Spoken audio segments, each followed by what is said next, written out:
Hi everyone, कैसे हैं आप लोग। आई होप अब तमाम लोग ठीक होंगे, अपनों और अपनों का ख्याल रखे होंगे। वक्त है एक नई कहानी की। कहानी की शुरुआत मैं करूं। किसी भी जिले की पुलिस की सबसे बड़ी जो पोस्ट होती है वो पद होता है एसएसपी।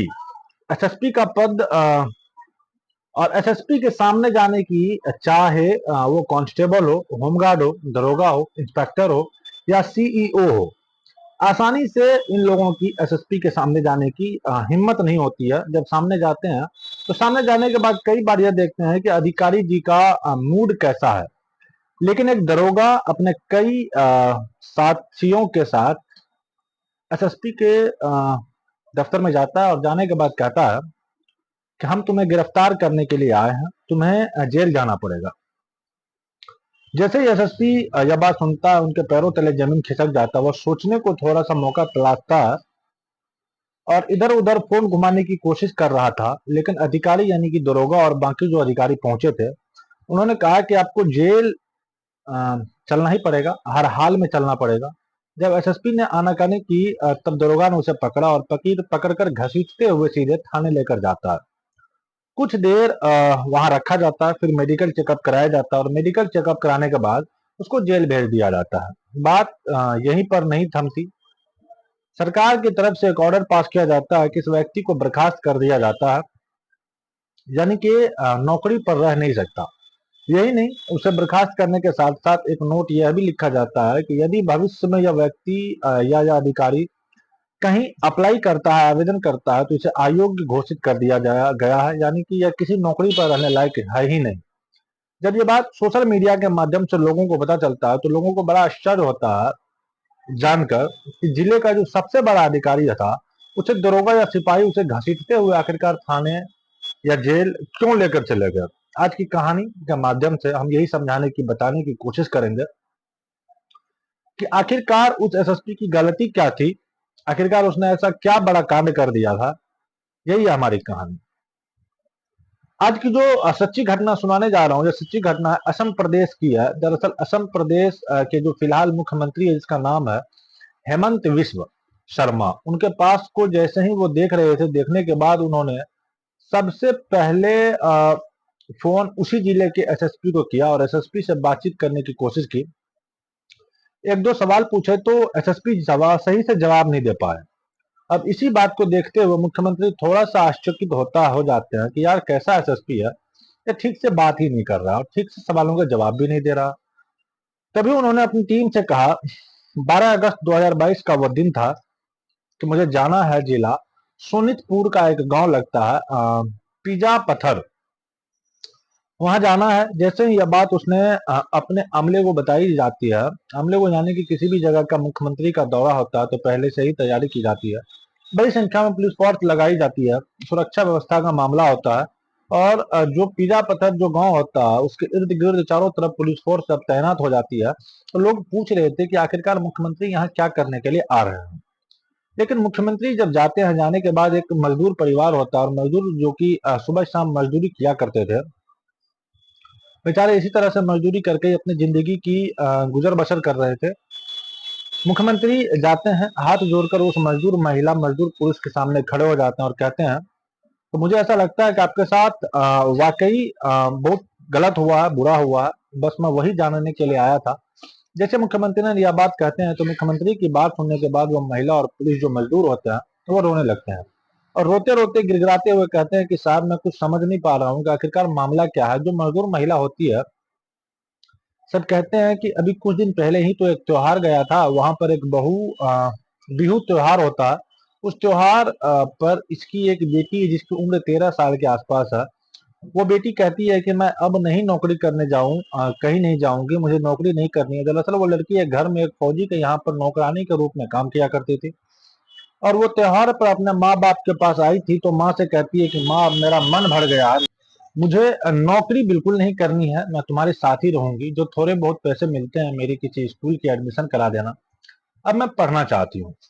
नौकरानी बनकर नहीं बल्कि कुछ बनकर करना चाहती हूँ। जैसे ही माँ ने बात सुनी तो माँ ने कहा, ठीक है, अगर तुम्हारे जाने का मन नहीं करता तो न जाओ, लेकिन कोई बात नहीं, तुम आराम से रह सकती हो। उसने मना नहीं किया। उसने मना किया। तभी फौजी के घर में एंट्री होती है, फौजी आता है और आने के बाद उस 13 साल की उस लड़की की जो नौकरानी होती है जिसका नाम मंजू होता है, उसे जबरदस्ती पकड़ा जाता है और साथ लेकर जाते हैं। अब साथ लेकर चले जाते हैं। अभी 1 सप्ताह ही गुजरा था, 1 सप्ताह गुजरने के बाद पता चलता है कि वह लड़की अभी इस दुनिया में नहीं रही, यानी कि वह मर चुकी है, यानी कि उसे अपने जीवन की लीला को खुद समाप्त कर लिया। जैसे ही माँ ने यह बात सुनी, माँ का रो रो कर बुरा हाल हो जाता है। माँ नजदीकी पुलिस स्टेशन जाती है और आकर जाकर पूरी कहानी बयां करती है, लेकिन माँ की कोई सुनने वाला ही नहीं था। उसका जो पति होता है वह भी रोते हुए गिड़गिड़ाते हुए जाकर बताती है, मेरी बेटी जाना ही नहीं चाहती थी, लेकिन वो फौजी जबरदस्ती लेकर चला गया। जब जब यह बात सुनी जाती है, अब यह बात होती है यानी कि 11 जून 2022 को उसके मरने की खबर आई थी। पुलिस के पास चक्कर लगाते लगाते वो दोनों माँ बाप परेशान हो जाते हैं, लेकिन जब कोई सुन नहीं रहा था, तभी एक स्थानीय छोटा सा पत्रकार, छोटे से अखबार में काम करने वाला वो लड़का जाता है और इस मजदूर महिला से बातचीत करता है और इस मजदूर पुरुष से बातचीत करता है और बातचीत करने के बाद उसकी कहानी पूछता है, तो उसे लगता है हमारी कोई बात जब सुन ही नहीं रहा, तो पत्रकार ने कहा कि तुम परेशान क्यों होते हो, मैं कुछ करके दिखा देखता हूँ। बस पत्रकार ने ऐसे कुछ कर के देखने वाली बात थी और असम प्रदेश के मुख्यमंत्री हेमंत विश्व शर्मा के पास एक एक जिला लगता है, वहां के एसएसपी राजमोहन राय उसको फोन करते हैं, उनसे बातचीत करते हैं और बातचीत करने के बाद पूछते हैं कि भाई एक मामला है, एक शिकायत मेरे पास आई है, आखिरकार कहानी क्या है, जरा कुछ बताओगे। जैसे ही वह शिकायत की बात आती है, शिकायत की बात सुनते ही जो एसपी होते हैं फोन काटता है, तुरंत ही आदेश कर देता है कि जो फौजी है जिसका नाम कृष्ण कमल है, जो कि एसएसबी में काम करता है, एसएसबी एक सीमा शस्त्र बल होता है, उसके लिए काम करता है। जो उसकी बात पहुंचती है तो तुरंत उसको, उस फौजी को गिरफ्तार कर लिया जाता है और गिरफ्तार करने के बाद जेल भेज दिया जाता है।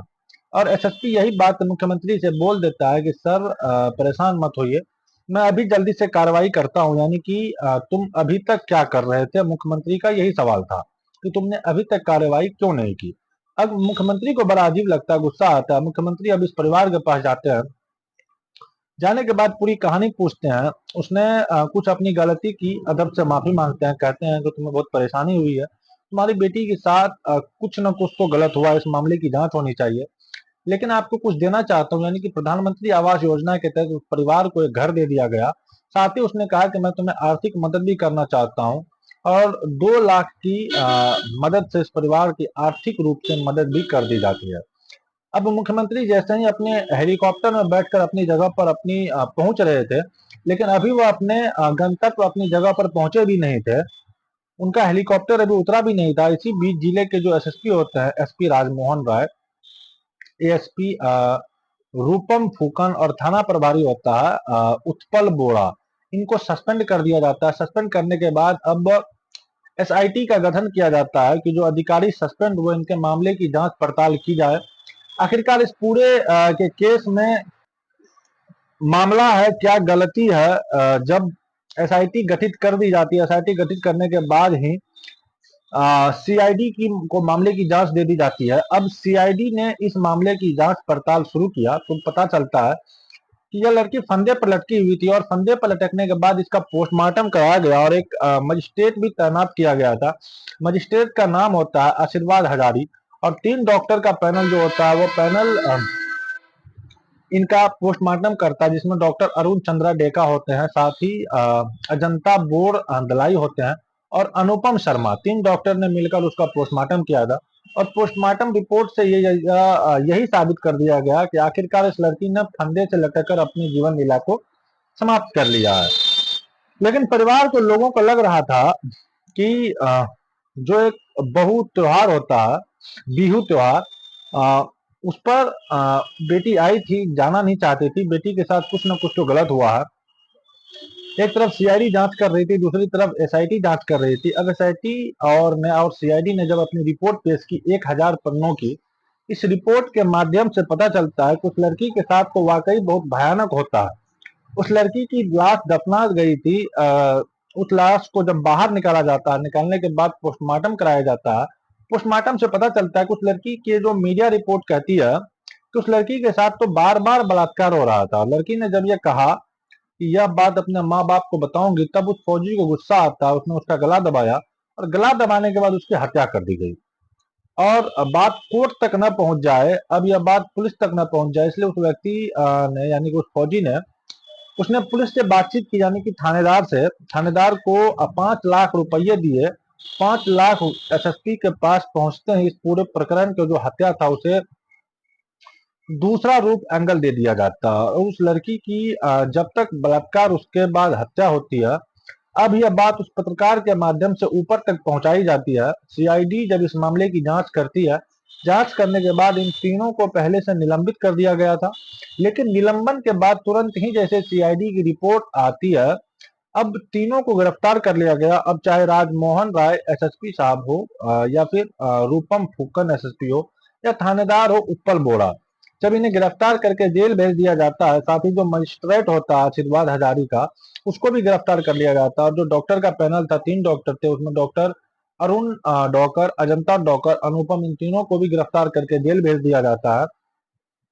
और जब जेल उसके बाद मामले की जांच थमती यही थम गई, लगातार यही नहीं थमी बल्कि लगातार चलती रही। 1 अप्रैल 2024 को असम सरकार ने उस एसपी को न केवल बर्खास्त किया, अब जो नौकरी के रहने लायक नहीं है, इस व्यक्ति की बिल्कुल भी नौकरी नहीं लग सकती, इस अधिकारी की नौकरी पर न रखा जाए। और 6 अप्रैल 2024 को सोशल मीडिया के माध्यम से उस प्रदेश के, यानी कि असम प्रदेश के डीजीपी होते हैं, डीजीपी जीपी सिंह, ये सोशल मीडिया के माध्यम से बताते हैं कि यह आयोग घोषित कर दिए गए हैं, यह कभी भविष्य में किसी नौकरी पर आवेदन करने के लायक भी नहीं है, क्योंकि इन्हें पद पर रहने का कोई अधिकार नहीं है। इन्होंने जिस बात की कसम खाई थी, किसी गरीब की, किसी असहाय की, किसी पीड़ित को न्याय दिलाएंगे, उसी के बदले यह पैसे खा रहे हैं। जबकि उस लड़की के साथ इतना बुरा होता है और यह घटना लोगों के सामने पहुंचती है, मीडिया के माध्यम से पहुंचती है, घटना एक नजीर बन जाती है, कानून तोड़ने वालों का बुरा अंजाम होता है। और चाहे वो एसएसपी हो, दरोगा हो, डॉक्टर हो, मजिस्ट्रेट हो, इस घटना ने वाकई उस प्रदेश के लोगों में मुख्यमंत्री के प्रति जो विश्वास जगाया, तो वो अपने आप में वाकई काबिले तारीफ है,